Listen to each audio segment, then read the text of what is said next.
Hello everyone, welcome to all. Myself Dr. Ankana Garg. Today I am going to discuss about diagnosis, treatment and rehabilitation of stroke.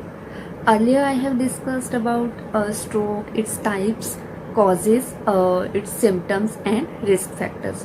So आज हम diagnosis के बारे में discuss करेंगे.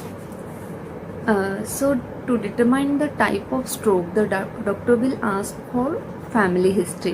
After that medical history के बारे में पूछा जाता है कि ताकि आपको कोई प्रीवियस कोई प्रॉब्लम हो, कोई पेशेंट अगर मेडिसिन लेता हो तो उसके बारे में पता लगाया जाता है, जिससे कि हम रिस्क फैक्टर्स ऑफ स्ट्रोक के बारे में पता लगा सके कि ये कौन सा वजह से हुआ है. उसके बाद जब पेशेंट को जितना जल्दी हॉस्पिटल ले जाया जाए उसके बाद उसका फिजिकल एग्जामिनेशन होता है. In physical examination doctor will examine your balance, coordination, any weakness or numbness in face, arms and legs, and most probably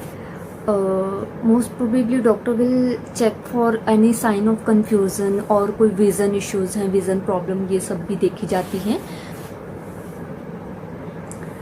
इसके बाद कुछ टेस्ट होंगे. ये टेस्ट इसलिए किए जाते हैं कि जिससे हमें ये पता चल पाए कि ब्रेन का कौन सा एरिया इन्वॉल्व हुआ है, क्या कहीं कौन सा एरिया इम्पैक्ट हुआ है, कहीं पे कोई लीकेज हुआ है, ब्लीडिंग हुआ है या कहीं कोई क्लॉट बना हुआ है.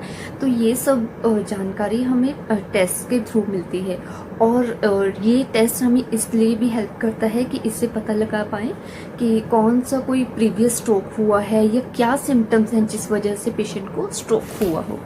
So here are few test which helps to diagnose the stroke. तो ये टेस्ट हैं, ब्लड टेस्ट लिया जाता है, आपका इकोकार्डियोग्राफी की जाती है, एंजियोग्राफी की जाती है.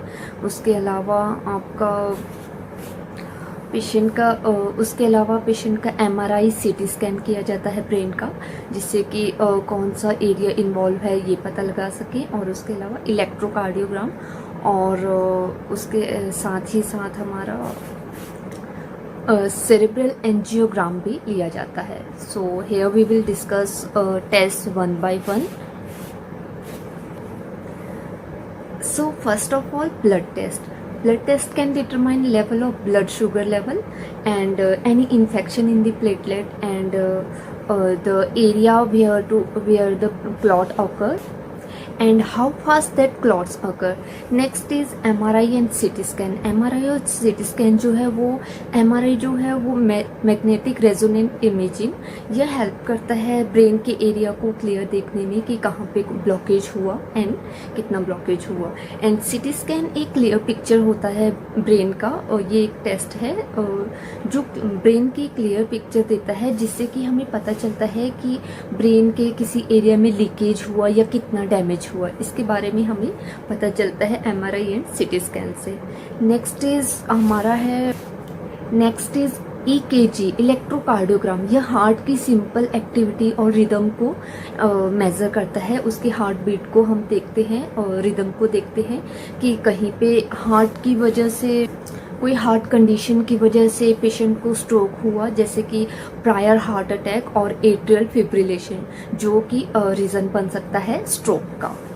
Next test is cerebral angiogram. It shows clear any blockage और क्लॉट जिस वजह से ये सिम्टम्स हुए. नेक्स्ट इज इकोकार्डियोग्राम टेस्ट जो है वो शो करता है it is the sources of clot in the brain, जिस वजह से जो क्लॉट है वो हार्ट के थ्रू वो ब्रेन में ट्रैवल हुआ. So first of all, blood test. Blood test can determine level of blood sugar level and any infection in the platelet and the area where the clot occurs and how fast that clots occur. Next is MRI and CT scan. MRI और CT scan जो है वो magnetic resonant imaging, यह help करता है brain के area को clear देखने में कि कहाँ पे ब्लॉकेज हुआ एंड कितना ब्लॉकेज हुआ. एंड CT स्कैन एक क्लियर पिक्चर होता है ब्रेन का, और ये एक टेस्ट है जो ब्रेन की क्लियर पिक्चर देता है, जिससे कि हमें पता चलता है कि ब्रेन के किसी एरिया में लीकेज हुआ या कितना डैमेज हुआ. इसके बारे में हमें पता चलता है MRI एंड CT स्कैन से. नेक्स्ट इज EKG इलेक्ट्रोकार्डियोग्राम, यह हार्ट की सिंपल एक्टिविटी और रिदम को मेज़र करता है। उसकी हार्ट बीट को हम देखते हैं और रिदम को देखते हैं कि कहीं पे हार्ट की वजह से, कोई हार्ट कंडीशन की वजह से पेशेंट को स्ट्रोक हुआ, जैसे कि प्रायर हार्ट अटैक और एट्रियल फिब्रिलेशन, जो कि रीज़न बन सकता है स्ट्रोक का। Next test is cerebral angiogram. It shows clear any blockage और क्लॉट जिस वजह से ये सिम्टम्स हुए।